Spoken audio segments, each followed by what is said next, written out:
ဒီကနေ့မှာတော့စသိမ်းပိုင်းလေးကိုတက်ဆက်ပေးကြပါရရှင်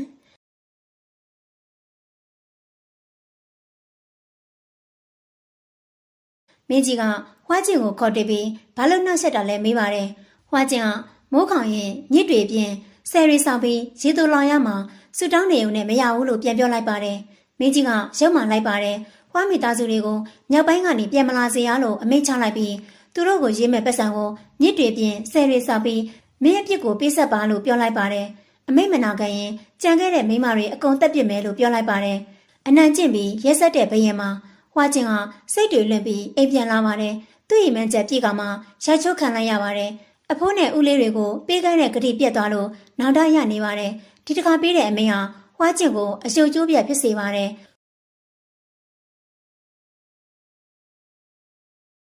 ဝါမိသားစုလည်းညှော်လင်းချက်တွေပြည့်စည်သွားတော့ယူကျုံမရဖြစ်သွားပါတယ်ရန်ရှိကတော့ဝါကျင်အနာကမခွာတော့ပါဘူးဒီတခါတော့ဦးလေးလောရက်ကိုကြည့်ပြီးဝါကျင်ဘက်ကရက်တည်ပါတယ်ဒီကနေထွက်ပြေးရအောင်လို့ဝါကျင်ကိုပြောပါတယ်ဘာပဲဖြစ်ဖြစ်မင်းအနာမှာကိုရှိတယ်လို့ပြောလိုက်ပါတယ်ရန်ရှိကဦးလေးကိုတစ္ဆာဖောက်တဲ့စကားတွေပြောနေပါပြီသူနဲ့အတူရှိပြီလို့ရန်ရှိကိုကျေးဇူးတင်လိုက်ပါတယ်ဝါကျင်ကအမေနဲ့အတော်တွေကိုပတ်စံယူပြီးမြောက်ပိုင်းထွက်ပြေးဖို့ခေါ်ပြောပါတယ်အားလုံးကသဘောမတူပါဘူးနောက်ဆုံးတော့ပြည်သူတွေအတွက်ဆိုပြီးပတ်စံတွေအကုန်လုံးသုံးပါတယ်ဝါရင်ကမြစ်တွေဆောက်ဆယ်ရီပြစ်မဲဆိုတော့ပြည်သူတွေအကုန်လုံးကတက်နိုင်တယ်လို့လာလူပါတယ်မဲတော်ကြီးနဲ့ရန်ရှိလဲရှိသမျှလှူပါတယ်မင်းကြီးကပြည်သူတွေစီယုံနိုင်လို့ဝါကျင်ကိုချီးကျူးလိုက်ပါတယ်ရန်ရှိကတော့ဝါကျင်နဲ့အတူမြစ်တွေပြင်းတဲ့နေရာမှာကုညီပါတယ်အချိန်တော်တော်များများကိုဝါကျင်နဲ့ကုံဆုံးပါတယ်ဝါတအိမ်လုံးနဲ့အလုတ်ကိုစိနဲ့တက်နိုင်တယ်လို့ဝိုင်းလုပ်ပါတယ်အားတဲ့အချိန်တွေမှာကလေးတွေနဲ့စည်ရင်သားတွေကိုစာတင်ပေးပါတယ်မင်းကြီးကတော့ရန်ရှိမလာတော့စိတ်ဆိုးနေပါတယ်ဟောက်ရဲကတော့ဝါကျင်အကြောင်းမင်းကြီးစီခုံးတိုက်ပါတယ်ပြည်သူတွေကိုစီယုံဟောပြောပွဲတွေလုပ်ပြီးမင်းကြီးမကောင်းကြောင်ပြောနေပါတယ်တက်ပစ်ဖို့မင်းကြီးကိုတိုက်တွန်းပါတယ်မင်းကြီးကမတ်တက်ပဲဝါကျင်ကိုကောင်းကင်သမီးတော်ပွဲပေးလိုက်ပါတယ်မင်းကြီးပေးလိုက်တဲ့ပွဲကရန်ရှိနဲ့ဝါကျင်ကိုခွဲသွားစေပါတယ်တော်ဝင်နှက်ခတ်ဆောင်မှနေပြီးတက်တလုံးအိမ်အောင်ပြုလို့မရတော့ပါဘူးဝါကျင်မပြောပေမဲ့လည်းအမိတ်ကိုလင်းဆန်လို့မရပါဘူးအတူတူမရှိပေမဲ့တမိုးအောက်မှာနေရတယ်ဆိုတဲ့စိတ်နဲ့ရှစ်ဆက်အသက်ရှင်ရပါမယ်မင်းကြီးကဝါကျင်ကိုခေါ်ပြီးဘွဲတော်ကိုကျင့်နဲ့လောင်မေးပါတယ်ဝါကျင်ဒေါသထွက်သွားပါတယ်မင်းကြီးလိုရကြောင်ကိုချင်းရတဲ့သူတွေကိုဆုံးရှုံးရလိမ့်မယ်လို့ပြောလိုက်ပါတယ်အခုလိုတွေလုပ်နေသေးရဲ့ရန်ရှိစိတ်ကမင်းကြီးစီရှိမှာမဟုတ်ဘူးဒီနန်းတော်တိုင်းကလည်းသူတို့ကိုခွဲလို့မရဘူးလို့ပြန်ပြောလိုက်ပါတယ်မင်းကြီးစိတ်ဆိုးသွားပါတယ်ခဏနေတော့ရန်ရှိဝင်လာကြောင်းမင်းကြီးကိုလာပြောပါတယ်ချစ်တဲ့သူလေးကိုပြန်ခေါ်ဖို့လူပေါင်းများစွာကိုတိုက်ခိုက်ပြီးဝင်လာပါတယ်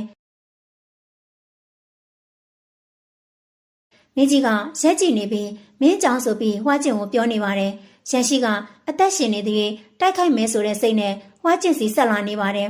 ဝါကျင်ငိုပြီးမလာဖို့ပြောပါတယ်ရန်ရှိအကုန်ပြီးလဲကျသွားပါတယ်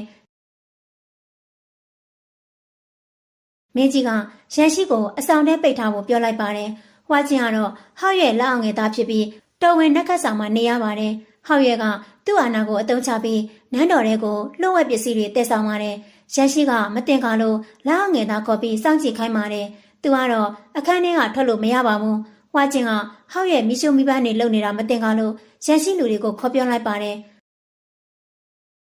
ဟောက်ရဲ့ကကြောက်တိုင်းမီကတက်ရှို့ပါမင်းကြီးမွေးနေ့ပွဲမှာလှုပ်ကြံမှာပါမွေးနေ့ပွဲမှာမင်းကြီးတက်တော်ရကျော်ရှေ့ဖို့အတွက်ဆိုပြီးမိရှုမိပန်းဖောက်ပါတယ်သူမျောလင့်ထားသလိုဖြစ်မလာပါဘူးမင်းကြီးကမင်းအကြံကိုသိလို့တကယ်မိရှုမိပန်းအစ်စ်တွေပြောင်းထားတာလို့ပြောလိုက်ပါတယ်ဟောက်ရဲကသူ့လူတွေခေါ်ပြီးတိုက်ခိုက်ပါတယ်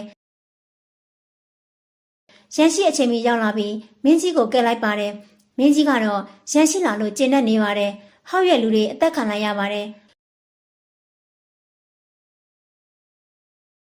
ဟောက်ရဲကသူ့မကျေနပ်ချက်တွေကိုရင်ဖွင့်ပါတယ်မင်းသားဝေးကသူနဲ့ပေါင်းကျန်တာကိုမပြောခင်ဟောက်ရဲကိုတက်ပြစ်လိုက်ပါတယ်တကယ်တော့ပွဲမစခင်ကတည်းကမင်းသားဝေးကမင်းကြီးကိုအရက်ထက်အစိတ်ခတ်ပြီးတိုက်ထားတာပါမင်းကြီးအစိတ်ထားတော့ရန်ရှိလောက်တာဆိုပြီးဆွဆွဲပါတယ်ရန်ရှိကိုဖမ်းခိုင်းပါတယ်မင်းသားဝေးကအရက်ထက်အစိတ်ထက်ပြီးမင်းကြီးကိုတိုက်တာလို့အထိန်တော်ကပြောပြလိုက်ပါတယ်ရန်ရှိလည်းမင်းသားဝေးကိုဖမ်းခိုင်းလိုက်ပါတယ်မင်းကြီးကိုစိတ်ကူးဖို့ခေါ်သွားပါတယ်ဒါပေမဲ့အစိတ်ကအရန်ပြင်းလို့မင်းကြီးကိုမကယ်နိုင်ပါဘူးမဲတော်ကြီးကမင်းသားငယ်လေးကိုခေါ်ပြီးနန်းတင်ပေးလိုက်ပါတယ်မင်းကြီးအစ်စ်ကပြစ်ဒဏ်ခံနေရတဲ့ ဝါမိသားစုတွေကိုလွှတ်ပေးလိုက်ပါတယ်အဲ့တော့မှမိသားစုတွေတွေ့ပြီးပျော်သွားကြပါတယ်အဖိုးရဲ့ရှေ့မှာပဲရန်ရှိနဲ့ဝါကျင်လည်းလက်ထပ်လိုက်ပါတယ်ဇနီးမောင်နဲ့နှစ်ယောက်လည်းသူတို့ဆန္ဒအတိုင်းလှေတဲ့စည်းနဲ့ခရီးတက်သွားကြပါတယ်နောက်ထပ်ဇလန်းကောင်းများစွာကိုရွေးချယ်တင်ဆက်ပေးမှာဖြစ်လို့ကျမတို့ channel လေးကို like and subscribe လေးနှိပ်ပေးထားကြပါအောင်ရှင်